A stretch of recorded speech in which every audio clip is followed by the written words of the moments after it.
Frères et sœurs en islam, ce que vous allez entendre aujourd'hui dépasse l'imagination.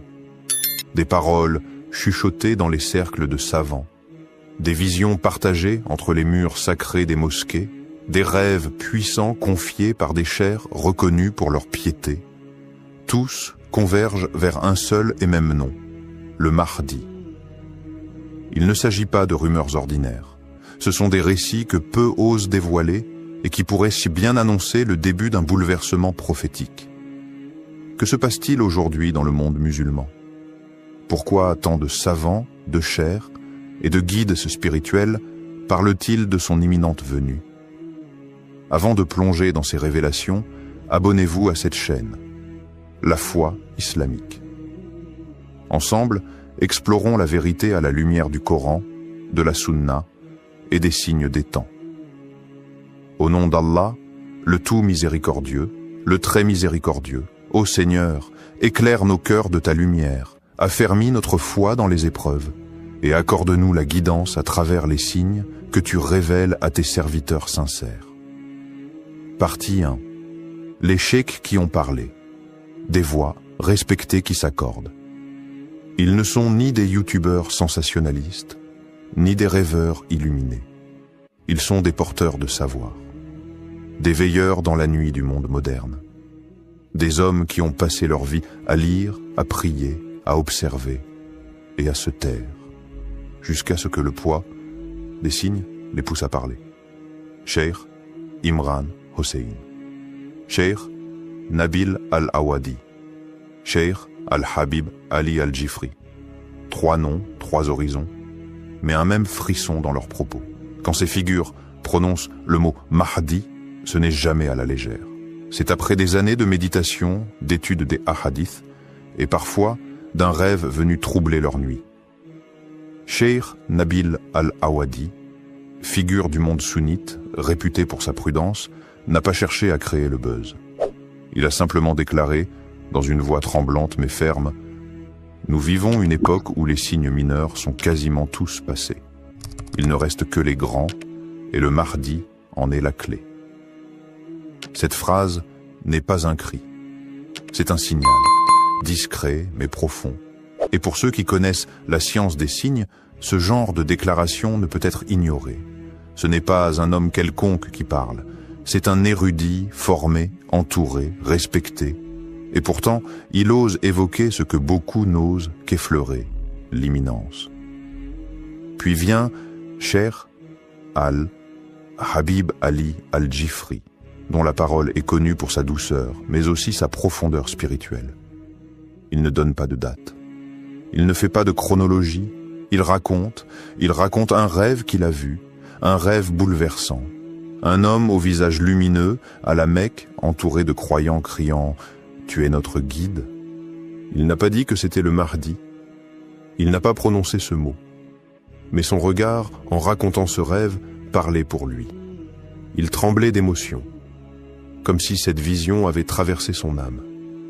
Ce qu'il faut comprendre ici, c'est que ces hommes n'agissent jamais sur une impulsion. Ils sont les héritiers d'un savoir minutieux, transmis à travers les générations. Lorsqu'ils parlent, c'est avec des siècles de prudence derrière eux. Alors pourquoi maintenant? Pourquoi ces allusions, ces récits, ces alertes? Parce qu'ils sentent, non pas dans un délire mystique, mais dans une analyse du monde.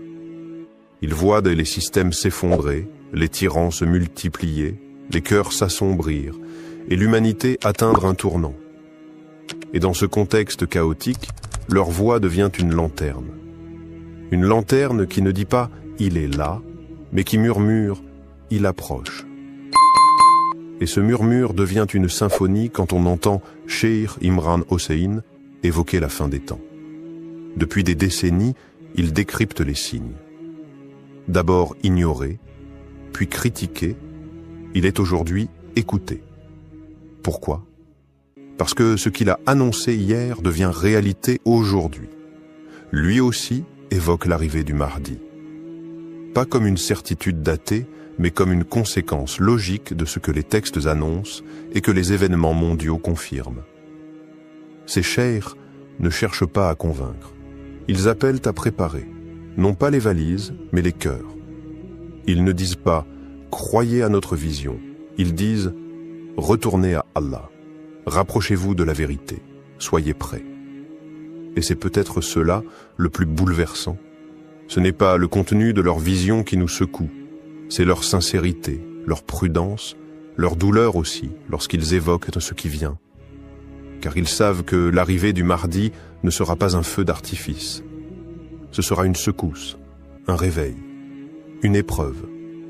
Et seuls les cœurs connectés à la lumière divine tiendront. Partie 2. Des rêves révélateurs. Ce que certains ont vu du Mahdi. Dans le silence de la nuit, alors que le monde dort et que les âmes s'élèvent, certains voient. Pas avec les yeux du corps, mais avec ceux du cœur. Ces rêves ne sont pas des fantaisies.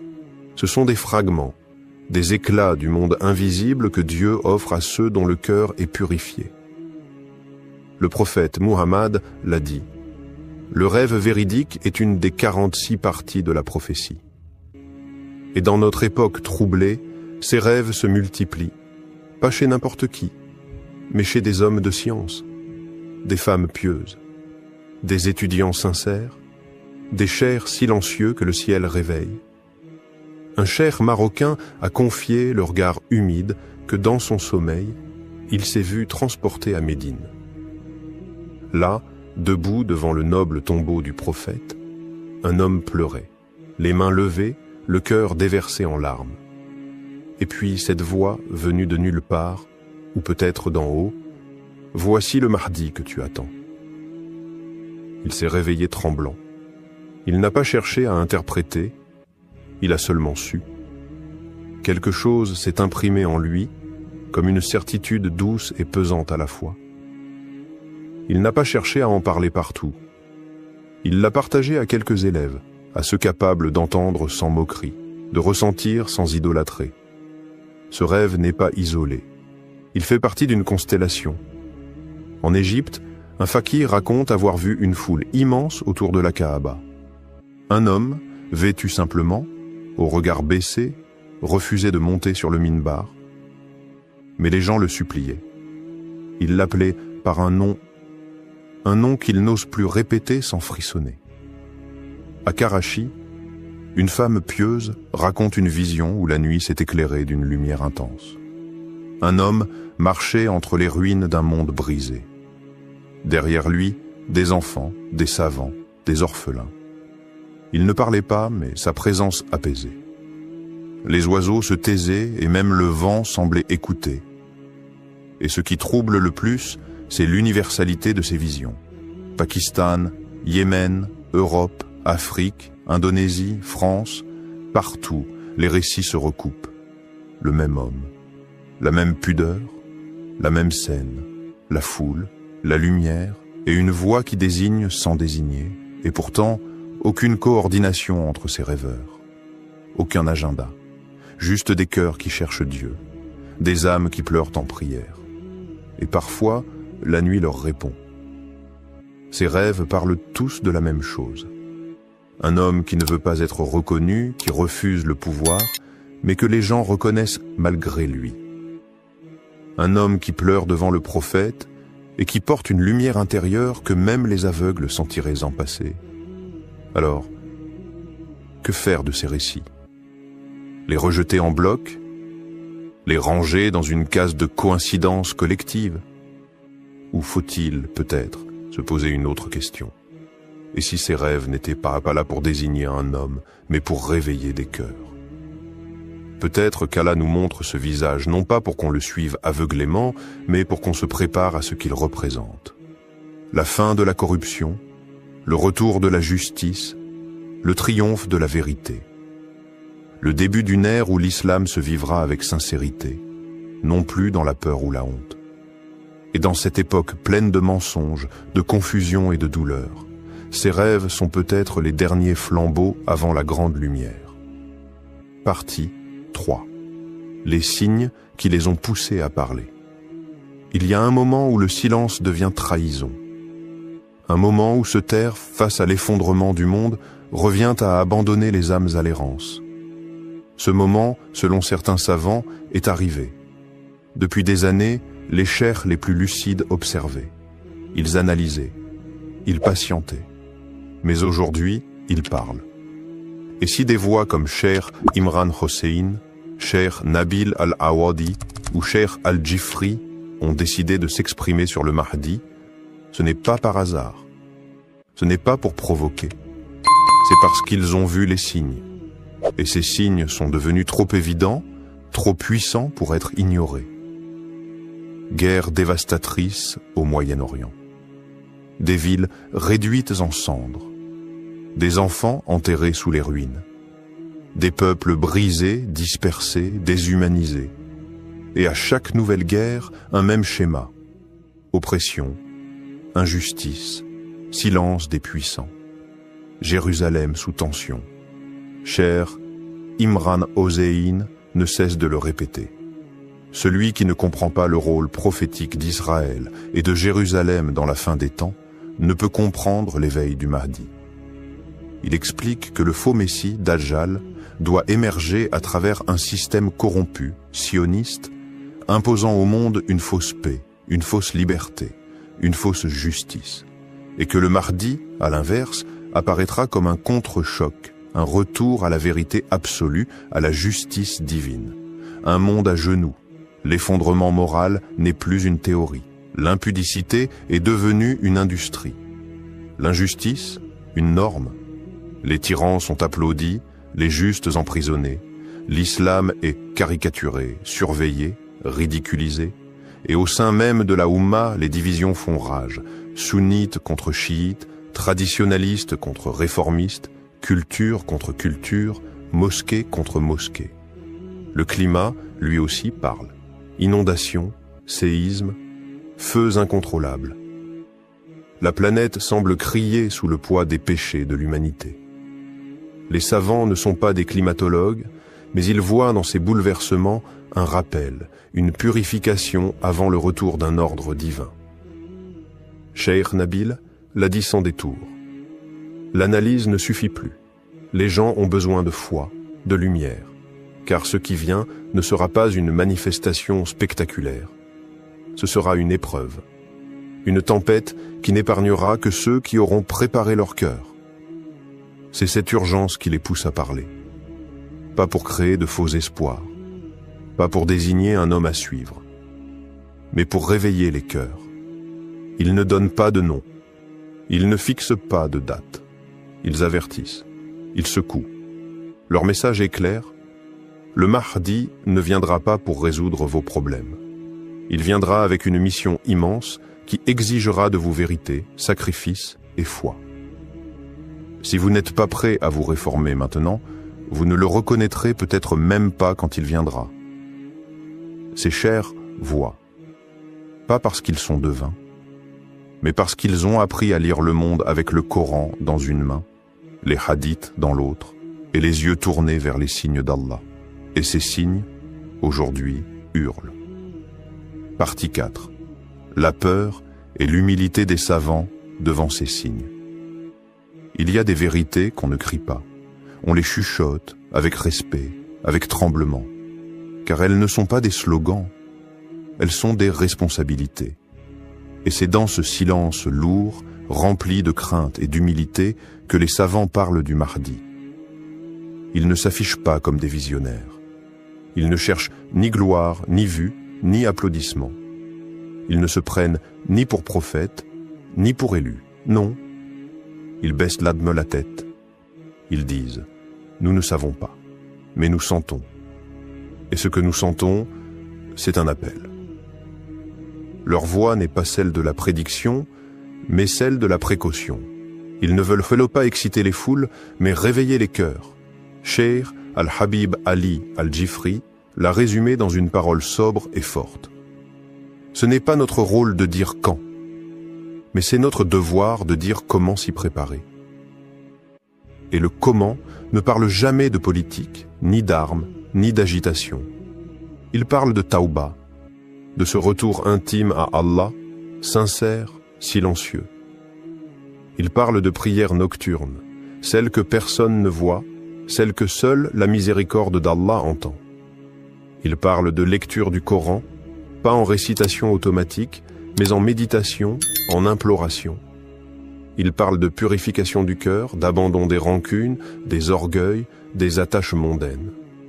Car ce qui arrive, si cela arrive dans notre génération, ne sera pas une gloire facile, mais une épreuve immense. Le Mahdi, s'il est proche, ne viendra pas avec des promesses de confort ou des miracles de facilité. Il ne viendra pas flatter les foules, ni confirmer les illusions. Il viendra avec la vérité, pure, tranchante, exigeante. Et cette vérité ne se lit pas sur les pancartes, elle se lit dans les âmes. Et seules celles qui auront été purifiées pourront la reconnaître. Les savants insistent donc. Ce n'est pas une question de date, c'est une question d'état. Peut-être ne viendra-t-il pas dans nos vies. Peut-être oui. Mais si nous voyons les signes, alors ne rien dire, ce serait trahir. Ils parlent avec des larmes, pas avec des certitudes. Ils ne promettent pas, ils avertissent. Car la peur qu'ils portent dans leur cœur n'est pas celle du chaos, mais celle d'un peuple musulman endormi, qui pourrait rater ce moment décisif par simple distraction. Et ils rappellent ceci, avec douceur mais fermeté. Ne vous occupez pas de reconnaître le Mahdi, occupez-vous de devenir le genre de croyant qu'il reconnaîtra. Le Mahdi ne regardera pas la barbe, ni la tunique, ni les discours grandiloquents. Il regardera les cœurs, il les sentira, il les appellera. Et seuls ceux qui auront préparé leur âme à la vérité répondront à l'appel. Partie 5. Et si l'heure était vraiment proche? Et si ces murmures qu'on entend un peu partout n'étaient pas des coïncidences? Et si ce que disent ces chers n'était pas de l'exagération, mais un cri d'alerte voilé, une sonnette qu'Allah fait résonner dans le cœur des sincères? Et si c'était notre génération? Oui, celle-là même qui scrolle, qui doute, qui cherche sans toujours savoir quoi, qui allait voir de ses propres yeux le Mahdi marcher sur cette terre? Regarde autour de toi, les repères s'effondrent, les valeurs sont inversées, la lumière semble s'éteindre et l'obscurité gagne du terrain, même dans les âmes. Mais peut-être est-ce précisément dans cette nuit profonde qu'Allah a voulu que la lumière du Mahdi apparaisse. Et si ce n'était pas une légende? Et si ce n'était pas pour les autres, pour une époque lointaine, pour des récits d'histoire? Et si c'était maintenant, dans notre époque confuse et vacillante, qu'Allah a envoyé son serviteur caché, son réformateur promis, son signe vivant? Les jeunes musulmans, aujourd'hui, sont à la croisée des chemins. Beaucoup se sentent perdus, tiraillés entre modernité et foi, entre doutes et espoirs. Mais justement, c'est pour eux que le Mahdi est un espoir vivant. Un homme qui ne sera pas là pour séduire, mais pour réveiller. Pas là pour impressionner, mais pour guider. Pas là pour caresser l'ego, mais pour bousculer les cœurs. Il n'aura pas besoin de microphone. Il n'aura pas besoin de projecteur. Sa lumière viendra d'Allah, et ceux qui l'attendent avec foi le reconnaîtront sans confusion. Mais attention, ce n'est pas en spéculant sur lui qu'on se prépare. Ce n'est pas en débattant de son nom, de son origine, ou de ses gestes qu'on devient un de ses partisans. Ce n'est pas en surveillant les réseaux ou en cherchant des dates que l'on se tient prêt. C'est en purifiant son cœur. C'est en revenant à la prière, même quand personne ne regarde. C'est en refusant l'injustice, même dans le silence. C'est en écoutant les appels des savants, ces hommes droits qui n'ont rien à vendre, mais tout à transmettre. Non pas pour alimenter la panique, mais pour réveiller la foi. Parce qu'un jour, peut-être bientôt, peut-être très bientôt, tu te lèveras un matin et tu entendras que quelque chose a changé à la Mecque, ou qu'un homme inconnu a rassemblé des croyants, et que les visages pleurent, que les cœurs vibrent, et que ce que tu croyais loin était maintenant tout proche. Alors, seras-tu prêt ce jour-là? Ou feras-tu partie de ceux qui ont entendu, qui ont douté et qui diront « Si seulement j'avais pris cela au sérieux ». Frères et sœurs, ce que vous venez d'entendre n'est pas une fiction. Ce n'est pas un récit pour frissonner, ni une histoire pour passer le temps. C'est une réalité qui frappe à la porte. Un souffle prophétique qui traverse les siècles et qui, aujourd'hui, se rapproche de nous. Des savants ont parlé. Des rêves ont été vus. Des signes se sont enchaînés. Mais tout cela, ce ne sont que des clés. La vraie question, elle était là. Que faisons-nous de ces clés? Tu peux fermer les yeux. Tu peux retourner à ta vie comme si rien ne changeait, ou tu peux te lever, te purifier, te reconnecter à ton Seigneur. Parce que ce qui arrive n'est pas un film, ce n'est pas un slogan. C'est une épreuve finale, un tamis, un crible qui séparera les cœurs sincères des cœurs aveugles. Le Mahdi n'a pas besoin de spectateurs. Il a besoin de croyants solides. Il a besoin de cœurs allumés par la lumière du Coran. Il a besoin de ceux qui ne fuient pas la vérité, même lorsqu'elle dérange. Alors écoute bien ceci. Ce n'est pas lui qui nous attend. C'est nous qui devons nous préparer à l'attendre. Beaucoup diront « c'est trop tôt ». D'autres diront « c'est trop tard ». Mais Allah a déjà écrit l'heure. Et le vrai croyant, lui, ne cherche pas la date. Il cherche à être prêt, quelle que soit l'heure.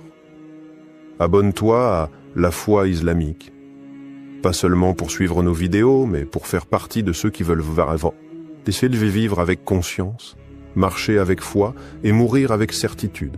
Qu'Allah fasse de nous ceux qui reconnaîtront le Mahdi sans doute et qui marcheront derrière lui sans peur. Allahumma arina al-haqqa haqqan warzuqna ittiba'a wa arina al-batila batilan warzuqna ijtinaba. Frères et sœurs, il y a des moments dans l'histoire où les événements ne sont plus isolés, où les signes se regroupent, s'enchaînent et pointent tous vers une même direction. Nous vivons une époque étrange, marquée par des bouleversements géopolitiques, spirituels, climatiques.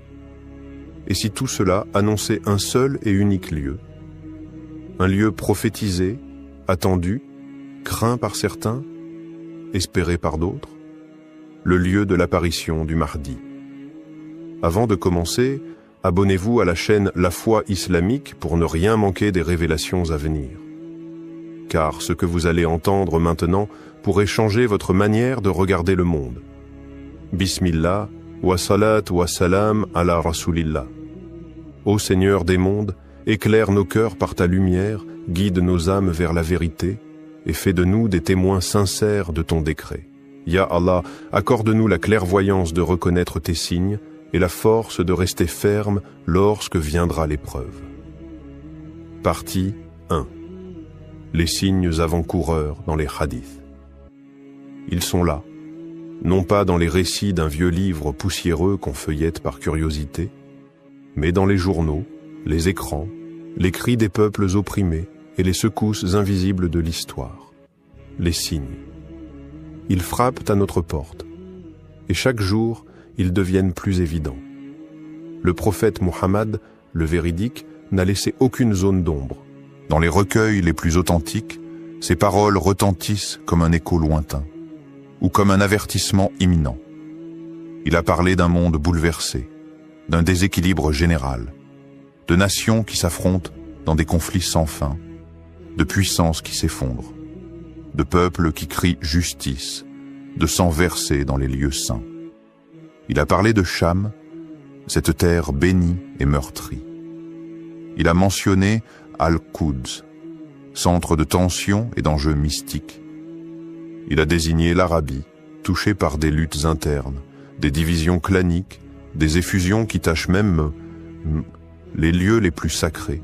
Et maintenant regarde le monde autour de toi. Tout est en place. Des savants de toutes les époques, de l'Andalousie aux confins de l'Asie, ont consacré leur vie à étudier chaque détail de ces prophéties. Des générations entières ont tenté de tracer sur les cartes les lieux où ces signes se croiseraient, et presque tous s'accordent sur un point.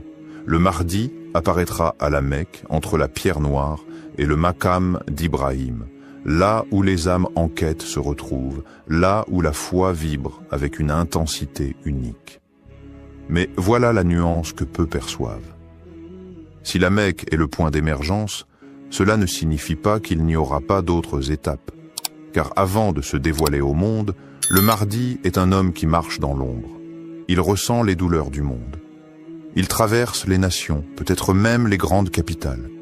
Il voit l'injustice. Il entend les appels des opprimés. Il apprend en silence. Certains signes visibles, les guerres, les tremblements de terre, les crises sociales, sont comme les grondements avant une éruption. Mais il y a aussi des signes invisibles, des rêves partagés, des cœurs troublés sans savoir pourquoi, une sensation diffuse que quelque chose se prépare, quelque part. Ce sont les signes intérieurs, ceux que seule l'âme peut capter. Et là, une vérité mystérieuse se dévoile.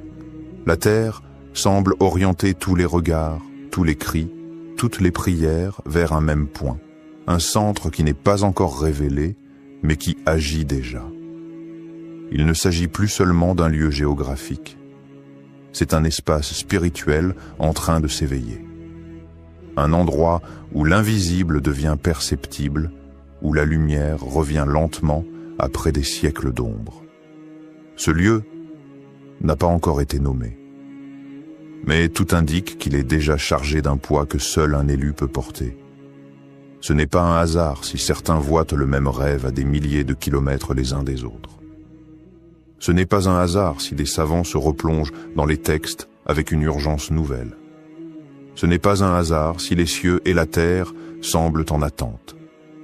La prophétie avance. Et ceux qui regardent avec les yeux du cœur savent que les signes ne sont pas finis. Ils ne font que commencer et ils convergent vers un seul endroit. Partie 2. Le point de convergence des crises mondiales. Regarde autour de toi. Pas avec des yeux fatigués par l'information continue, mais avec des yeux lucides, éveillés, conscients. Quelque chose de plus profond que les chiffres et les bulletins d'actualité est en train de se jouer. Le monde se fracture. Et pourtant, ces fractures suivent un tracé. Un tracé qui nous ramène toujours au même point. À l'est, le Moyen-Orient brûle. Gaza saigne. La Syrie gémit. L'Irak pense encore ses plaies. Le Yémen supplie dans le silence médiatique. Des bombes tombent, mais aussi des masques. À l'ouest, l'Europe vacille. Elle doute de son identité, divisée entre un passé chrétien qu'elle a renié et un avenir qu'elle ne comprend plus. L'Occident tout entier semble fatigué de sa propre puissance. Les révoltes intérieures, la montée de l'extrême, l'effondrement moral, tout cela n'est pas que politique, c'est spirituel. Mais au centre, quelque chose attire. Quelque chose agit comme un point d'équilibre entre deux mondes, entre l'Orient mystique et l'Occident rationaliste, entre l'islam hérité et l'islam à venir. Ce point, c'est le cœur de la Méditerranée. Une zone où Jérusalem, Damas et la péninsule arabique forment un triangle sacré. Un triangle qui, depuis des siècles, abrite les plus grands bouleversements spirituels et géopolitiques. Mais quelque chose a changé, quelque chose de subtil. Les signes récents, les tensions invisibles, les rêves collectifs, les basculements soudains, tous commencent à indiquer un autre lieu.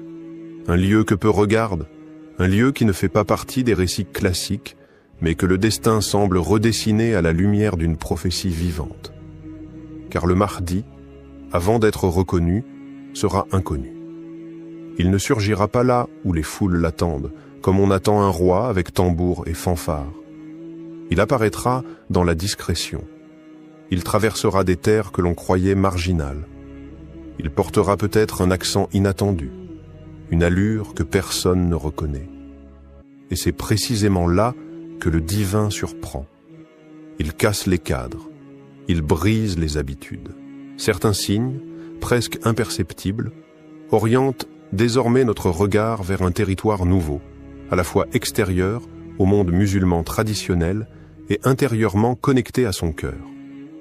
Ce lieu pourrait être en Europe, peut-être même dans une nation réputée pour son orgueil, sa laïcité, ses conflits avec l'islam.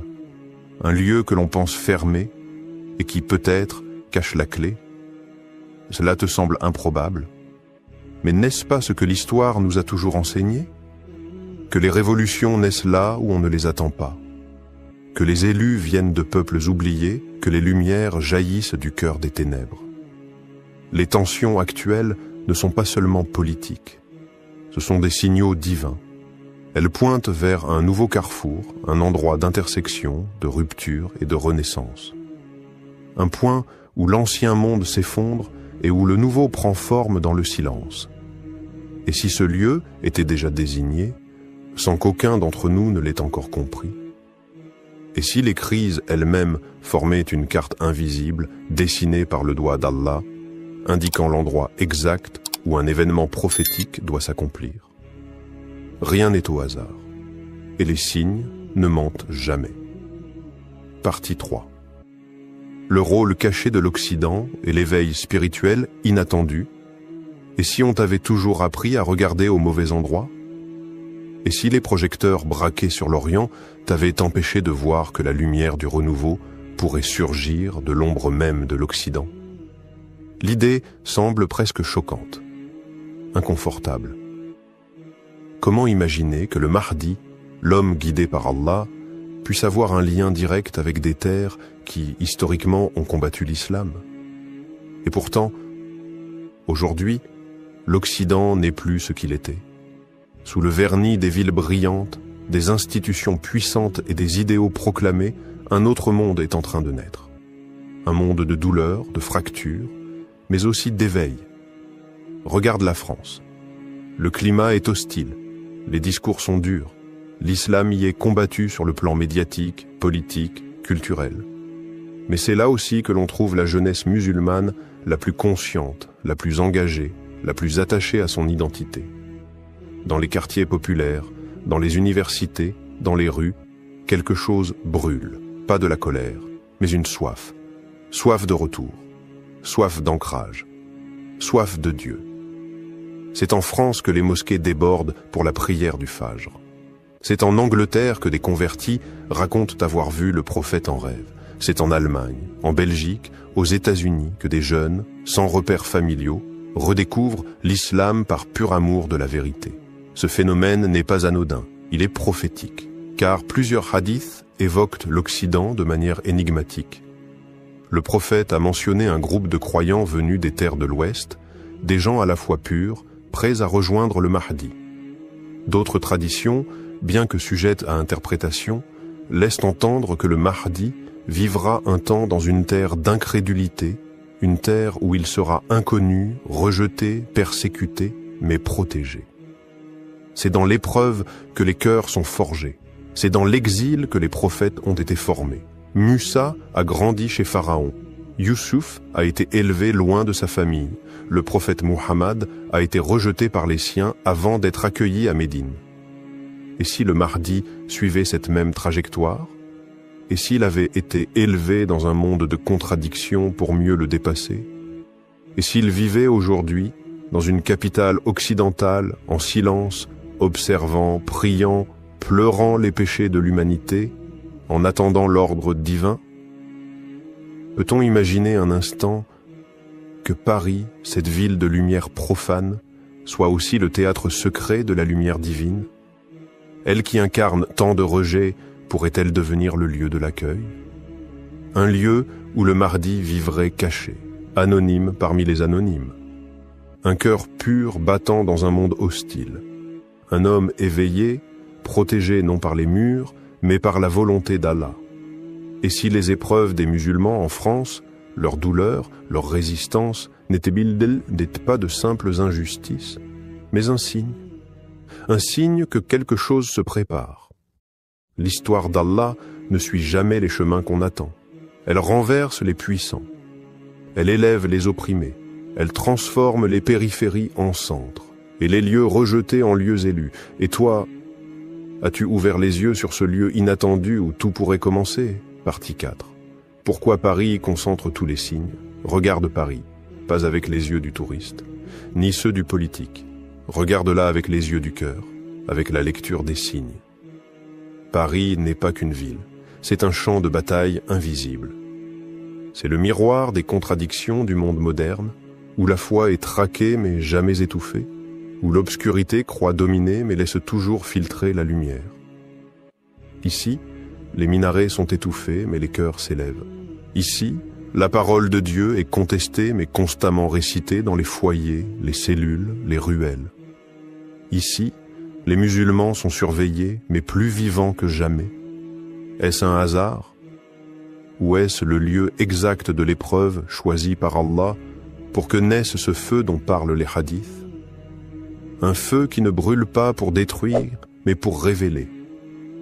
Paris, ce n'est pas seulement la ville des révolutions, c'est aussi la ville du refus des prophètes, la ville des philosophies humaines, des lois sans Dieu, de l'ordre sans foi. Mais c'est dans ces lieux extrêmes, dans ces points de rupture, que naissent les plus grandes révélations. Souviens-toi, le Mahdi ne vient pas pour les conforts. Il surgit dans le chaos, dans le rejet, dans la nuit. Et cette nuit, Paris l'a déjà depuis longtemps. Mais une étoile pourrait bien s'y lever. Les récits soufis, porteurs de secrets transmis d'oreilles en oreilles, parlent d'un homme juste, discret, solitaire, habitant une ville étrangère aux lois divines. Il est silencieux mais éveillé. Il pleure la nuit, pris dans les coins sombres, et personne ne soupçonne qu'il est celui qu'Allah prépare. Ces récits ne nomment pas Paris. Mais ils parlent d'une grande capitale occidentale, où il restera caché jusqu'au moment du retournement. Et quel autre lieu aujourd'hui correspond à ce tableau plus que Paris, capitale de la laïcité, de l'orgueil humain, et pourtant si peuplée de cœurs soumis? Paris est l'épicentre de la tension. Chaque manifestation, chaque injustice, chaque débat sur l'islam alimente cette tension spirituelle, comme si un nerf invisible était touché, comme si la ville pressentait quelque chose qu'elle ne comprend pas. Le Mahdi, dit-on, ne veut pas du pouvoir. Il ne cherche pas l'apparition. Il est appelé par les événements et forcé par le destin divin. Et pour qu'un tel homme surgisse, il faut un terrain brûlant, un lieu qui le forge, qui le rejette, puis qui l'appelle à en sortir. Paris n'est pas la fin du voyage, mais elle pourrait bien être le départ, car c'est là que le feu intérieur s'allume. C'est là que le silence du Mahdi devient plus fort que les cris du monde. C'est là, dans les rues chargées de colère, dans les regards pleins de rejet, dans les invocations nocturnes des oubliés, que la lumière se prépare à descendre, et quand elle se déversera, elle ne viendra pas avec des slogans, mais avec le poids de la vérité. Partie 5. Les cartes anciennes et les révélations ésotériques. Il existe des cartes que l'on ne trouve pas dans les manuels scolaires, des cartes que l'on ne trace pas avec des frontières politiques, mais avec des lignes invisibles, des lignes d'énergie, des trajets de lumière, des veines spirituelles que les anciens connaissaient. Les maîtres soufis les appelaient par les routes secrètes de la présence divine. Selon eux, certains lieux sur Terre ne sont pas seulement géographiquement stratégiques, mais cosmiquement choisis. Des nœuds où le ciel rencontre la Terre, où le destin du monde s'articule. Parmi ces points faits mystérieux, Paris apparaît, pas comme une ville sainte, mais comme un croisement, un carrefour chargé, un point d'intersection entre les tensions de la fin des temps. Là où les civilisations s'entrechoquent, là où les idées s'affrontent, là où la lumière et les ténèbres dialoguent sans cesse. Des cartes anciennes, juives, chrétiennes et musulmanes mentionnent un centre du monde. Non pas au sens physique, mais énergétique, elles parlent d'un cœur de l'humanité, d'un lieu où les événements de la fin convergeront avant de se rediriger vers l'Est. Et dans ces textes symboliques, on retrouve en filigrane la ville de Paris. Les soufis évoquent une géométrie spirituelle. Mecque, Jérusalem, Damas, et un quatrième point invisible plus à l'ouest. Un point de silence, un point de gestation. Certains maîtres ont chuchoté, loin des foules. Là où les prophètes ne sont pas attendus, là apparaîtra le signe. Et puis il y a les rêves, des croyants sincères, pieux, qui ne cherchent ni gloire ni mythe, rapportent des songes étonnants. Un homme, vêtu simplement, debout au cœur d'une grande ville européenne. Son visage est paisible, son regard porte une lumière antique. Il ne parle pas, mais ceux qui le voient comprennent sans mots. Il est là, et le monde l'ignore. Des coïncidences étranges, des versets récités dans des ruelles, entendus par des inconnus au moment exact où leur cœur cherchait Dieu. Des apparitions de lumière au-dessus des minarets en pleine nuit, des enfants récitant des sourates qu'on ne leur avait pas encore enseignées, des prières exaucées dans les moments les plus noirs. À Paris, ce ne sont peut-être que des coïncidences, ou peut-être sont-elles les signes subtils du réel, comme des gouttes d'eau avant la tempête prophétique. Le Mahdi, selon certains récits, marchera longtemps dans l'ombre avant d'être appelé à la lumière. Et cette ombre peut être une ville,